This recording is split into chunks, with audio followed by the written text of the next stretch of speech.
Bienvenidos a otro video guía. He de aclarar algo primero antes de iniciar el tema. Una trama no es la historia como tal, es sino la secuencia de hechos que se tienen hasta llegar al final y la forma en que estos se manifiestan. Ahora, la problemática. Cuando uno está creando su historia y nota que tiene problemas en la trama, le pide ayuda a un amigo, a un familiar, a un editor. Pero lo cierto es que no saben atacar el problema principal. Uno mismo es el que debe saberlo porque es prácticamente tu idea. Por eso, creé este video. Ahora, los principales inconvenientes que uno se tiene son no saber cuánto jugo sacarle a esta idea y tampoco la secuencia de hechos que se desarrollan para crear una trama. Primero, tenemos que, al idear la idea, al tener en mente esa idea, debemos saber qué tanto jugo podemos sacarle. Si podemos crear una biología, una trilogía, o si la idea se puede extender lo suficiente como para crear una saga. Sería muy conveniente para nosotros idearlo al principio de la historia o al final. Ya les diré por qué. Lo segundo es que no sean la secuencia de hechos que se debe tener al crear una trama o una historia. Para tener una trama lo más básica posible, se debe tener introducción, desarrollo, clímax y el cierre. En el desarrollo lo único que haremos es introducir a los lectores en nuestra historia. En el desarrollo es toda la secuencia de hechos que se va a desarrollar. El clímax es ese punto épico, ese que hace que los lectores se enamoren de tu historia y sigan leyendo historias tuyas. Y el cierre pues es donde escribes fin o el vivieron felices para siempre. Eso es lo más básico para crear una historia. Ahora, cada una de esas partes tiene sus trucos al crearlo. No es simplemente seguir y verlo al final, no. Sino que tienes que verlo o antes o durante. No puedes hacerlo al final porque ya estaría hecho y ya el error estaría cometido. Cuando vamos a escribir una introducción a nuestra historia, la introducción, esta contiene los primeros dos capítulos, o sea, el capítulo 1 y el 2, y el prólogo si es que se escribió. Lo que uno tiene que hacer en estas tres partes es simplemente introducir al lector, enamorarlo, seducirlo, atraerlo a nuestras maléficas garras. Primero, mucha gente dice que son los primeros dos párrafos de una introducción de una historia, y no es así. O sea, esa gente lo único que tiene es flojera de leer tu historia porque algo estúpido como el título no les gustó, o simplemente te encontraron, te añadieron y como no les pareció interesante, se fueron, no les pareció de su gusto, se fue. Lo que uno tiene que hacer aquí es, en esos primeros capítulos, presentar al personaje principal, al secundario y uno que otro personaje de relleno o terciario. Esto hay que hacerlo muy sutilmente y muy delicadamente. Esto es como ir a una primera cita o ir a una entrevista de trabajo y que te pidan las cualidades. Lo primero que tú tienes que hacer es enamorarlo. Tienes que ver, el lector tiene que sentirse identificado en los primeros 3 capítulos, sentirse atraído en esos 3 capítulos. E incluyo 3 capítulos contando el prólogo, no se vayan a confundir. En esas 3 partes, el lector se debe sentir atraído. Y así porque él decida continuar la historia. Si no le gustó en esos 2 capítulos, no se sientan mal. Hay muchos lectores que simplemente en esas 3 partes no se sienten atraídos porque la trama no es de su agrado. Pero eso no quiere decir que otros sí se sientan atraídos porque sí les guste. Lo segundo, el desarrollo. Esta es la parte más extensa de la escritura de una trama. Principalmente porque es aquí todo el relleno de la historia, es todo lo que pasó y pasará y está pasando en nuestras historias. Eso es lo que tenemos que tener en cuenta. No vamos a pasarnos mucho con el relleno, pero tampoco tenerlo muy sutil, porque aquí es donde decide la parte más importante de una historia. Y no es la trama, sino el ritmo. El ritmo de una historia se lleva desde el desarrollo hasta el cierre. El ritmo de una historia marca qué tan seguido o qué tan rápido va la historia o qué tan lento. Un ritmo de una historia debe ser constantemente inconstante. A esto me refiero con que no vayan a hacer historias con toda una trama de acción y de peleas constantes. Ni tampoco vayan a hacer tramas de todo relajado, ni vivan los pajaritos, no. Tiene que ser constantemente inconstante, tener altas y bajas, ir como una ola, que van, te golpean, ellas vuelven a cargarse y después te devuelven otra vez el impacto. Así debe ser una historia, constantemente inconstante. Tener este ritmo marcará también lo que es el clímax. Y hablando del clímax, el clímax, como ya le dije, es simplemente el momento épico de la historia. Este debe ser igual de atrayente, seductor y magnífico que el inicio. ¿Por qué? Porque el clímax es algo así como una pasiva. En el clímax, si más les gusta a los lectores, más posiblemente es que ellos, sin tú pedírselo o que sin ellos, que ellos inconscientemente lo hagan, van a recomendarte tu historia. Y no solo a sus amigos, van a recomendarse, por lo menos en el caso de Wattpad, a otros amigos lectores que ellos tengan, a gente de otros géneros, lo cual puede ser muy producente para un escritor. Ahora, este clímax no debe estar en el tiempo de relax.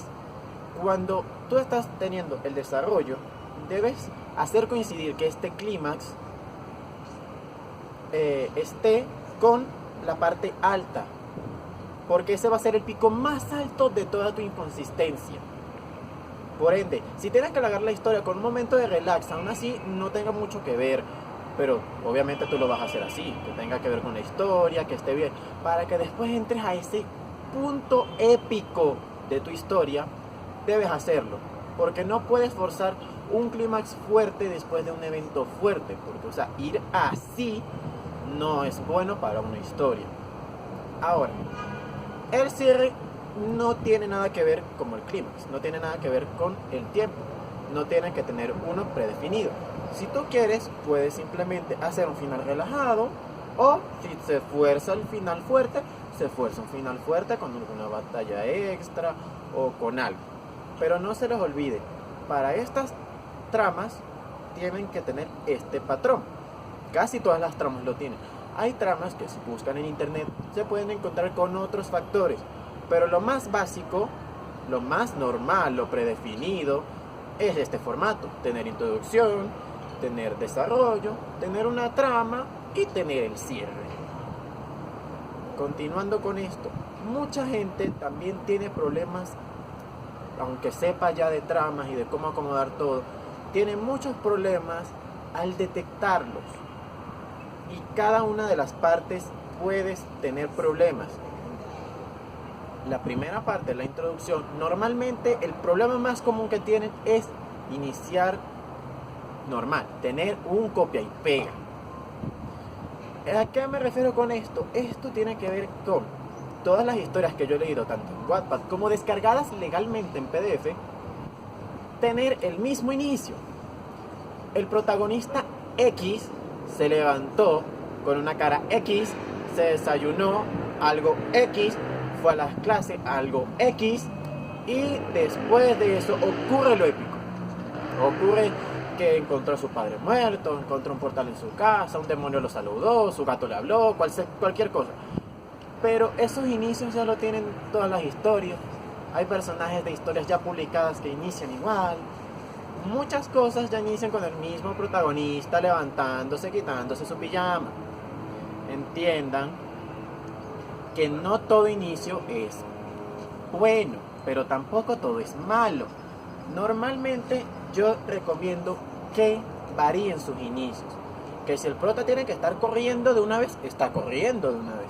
Si el protagonista sí tiene que despertar, pero de una forma diferente. Traten de que no se despierta después de una fiesta con ropa elegante y que trate de, no sé, hacer algo diferente. Pueda hacerlo. A eso es a lo que yo me refiero con cambiar un poco, manipular un poco ese inicio. En el desarrollo normalmente tienen que tener en cuenta algo. Cuando uno va a presentar un personaje o cuando vamos a escribir todo ese acontecimiento, normalmente tiene que tener un personaje que evolucione, como ya les dije en el video anterior. Tiene que evolucionar. Y la trama también tiene que hacerlo. Tiene que cambiar. No siempre van a pasar lo mismo para que el protagonista cambie. o que hagan el mismo copy-paste, que simplemente tomen los mismos acontecimientos de un libro que les gustó y los fuercen en el suyo. Esto puede considerarse plagio. Puede que no sea tan obvio, pero sí normalmente pasa. Aquí en el desarrollo ocurre también que los personajes no se presentan de la forma adecuada, o que los personajes no se notan vistosos, o que simplemente en ese desarrollo no está bien planteado, o sea, no tienes ideas novedosas. Y aquí es donde la creatividad debe aflorar, porque todo desarrollo el desarrollo es simplemente un relleno de la historia. Por ende, tienen que ponerle lo que a ustedes les plazca. Pueden hacer ideas suyas o pueden tomar ideas de otras historias, moldearlas y hacerlas suyas y meterlas en su historia. ¿Es un plagio disimulado? Sí, pero es más válido que copiar simplemente los acontecimientos del Rey de los Anillos en tu historia. Por ende, intenten ser más creativos, pásense tantito de la línea, sálganse un poco del cuadro y sean creativos en esta parte. Con el clímax, aquí normalmente son dos partes que entran en conflicto, la positiva y la negativa, la buena y la mala, o simplemente dos partes buenas o dos partes malas, dependiendo de qué personaje o qué queramos transmitir con nuestra trama. No se les olvide, el punto debe ser épico, no importa quién se enfrente, no importa contra qué se enfrente, simplemente debe tener un boom, algo que llame la atención al lector, para que tengas en efecto su pasiva de recomendarte sin que se lo pidas, o que simplemente lo hagas sin hacerlo tú. Por ende tiene que ser épico el clímax, vuelvo y repito, épico, tiene que llamar la atención bastante. Y con el cierre, como ya les dije, el cierre no es nada muy complicado, pero normalmente muchas personas lo que hacen es, si tuvieron su último momento fuerte, ahí se queda toda la trama y cierran con eso. O que si tuvieron su momento débil con la trama, cierran con eso. No, sigan con su ritmo. La idea es tener ese ritmo y morir con él. Y cuando me refiero a morir es terminar tu historia. Y si terminas tu historia con un ritmo forzado, se va a notar un poco disparejo. Porque los lectores van a esperar que se calme todo, no que el protagonista siga luchando, siga buscando pelea o cualquier otra cosa. Tienen que tener paciencia con el cierre. No, tampoco lo fuercen mucho. Y un truquito que les doy, tampoco cierren todo del todo. A veces dejar un huequito por ahí, alguna pregunta, algún cabo suelto es bueno. No para continuar una historia, aunque sí, pero sino porque llama la atención al lector, hace que se estrese de buena forma, hace que se sienta como con ganas de más el lector. Por ende, cerrar con un poquito de dudas al final también es buena idea. Otra cosa que les digo, y un consejo personal, cuando traten de leer, siempre traten de leer novelas viejas. ¿A qué me refiero? O sea, para los escritores de fantasía no tanto, sino que simplemente lean clásicos de fantasía, no sé, Harry Potter, El Señor de los Anillos. Pero para aquellos escritores de romance, de novelas de suspenso, de novelas históricas, cualquier cosa, traten de leer un poquito clásicos, porque ahí en los clásicos siempre van a notar más este formato de tramas, y ahí es donde van a poder ver lo que yo les estoy hablando, cómo fluye una trama, los personajes, cómo evolucionan, cómo una trama se va rellenando, cómo van sucediendo los hechos, y van a notar cómo esas historias son buenas, porque los clásicos no son malos, simplemente son clásicos, son buenas y te pueden ayudar. Ahora, estos son todos los consejos, y como yo les digo, vivan su historia y estén atentos a nuevos videos. Nos vemos pronto.